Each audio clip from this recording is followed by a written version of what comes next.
lumière dans l'espace, premièrement, propagation de la lumière. Cliquons sur cette animation. La lumière se propage dans l'espace en ligne droite quand elle se propage dans un milieu homogène, c'est-à-dire qu'elle a les mêmes propriétés physiques et chimiques en tout point. La lumière issue des étoiles traverse l'espace et nous parvient. La lumière se propage en ligne droite, dans le vide et dans tous les milieux transparents et homogènes.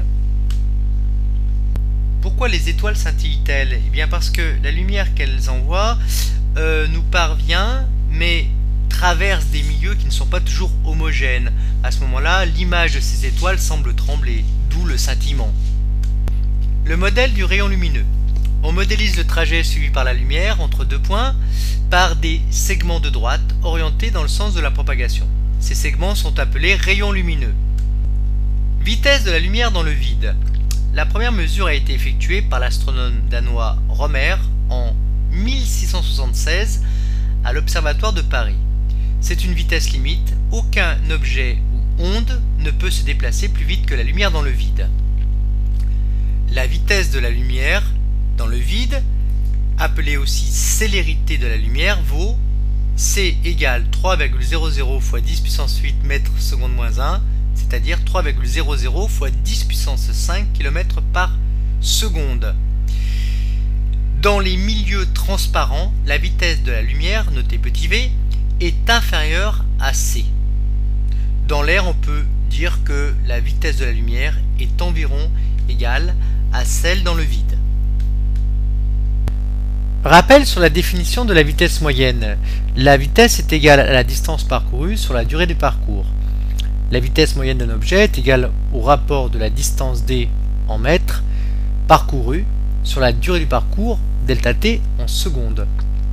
L'unité légale de vitesse est le mètre par seconde. Le mètre au numérateur, la seconde au dénominateur. Alors, quand on dit que la célérité de la lumière dans le vide, c'est de 300 000 km par seconde, ça veut dire qu'en une seconde, la lumière parcourt 300 000 km. L'année-lumière à elle. Pour apprécier les dimensions entre les étoiles, eh bien, on a besoin d'une unité de distance appropriée, l'année de lumière ou année-lumière. L'année-lumière est la distance en mètres parcourus par la lumière dans le vide en une année. Calcul d'une année-lumière en mètres. La célérité est égale à la distance sur la durée. Cette distance, eh bien, on va la prendre égale à une année-lumière et on va la calculer, la durée correspondant à un an. Une année-lumière est égale à la célérité fois la durée delta t. A noter que l'on écrit toujours l'expression littérale, puis l'application numérique.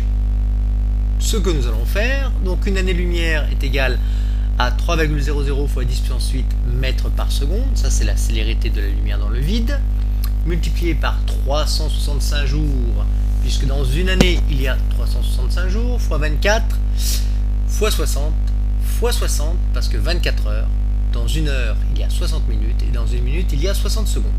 Ce qui nous fait une année-lumière est égal à 9,45 fois 10 puissance 15 mètres, ce qui est égal à 9,45 fois 10 puissance 12 km, c'est-à-dire environ 10 000 milliards de kilomètres.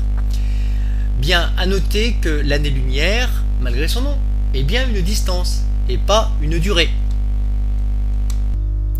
Voir loin, c'est voir dans le passé. Alors que signifie cette phrase extrêmement mystérieuse? Bien, supposons que nous regardons la nébuleuse d'Orion, qui se situe à 1800 années-lumière de la Terre. Eh bien, la lumière provenant d'Orion que nous recevons aujourd'hui sur Terre a donc mis 1800 ans pour nous parvenir. Quand nous voyons cette image, c'est une image qui date de 1800 ans. C'est donc une image du passé.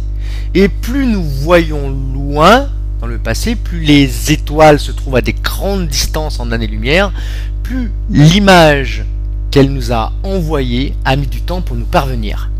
Alors prenons cet exemple ici. Nous avons une étoile qui est à une distance de 2500 années-lumière, c'est-à-dire que l'image que nous regardons a mis 2500 ans pour nous parvenir. Donc cette image date de 2500 ans. Celle-ci est à 100 000 années-lumière, son image a mis 100 000 ans pour nous parvenir. L'image que nous voyons aujourd'hui date de 100 000 années. Étonnant, non ?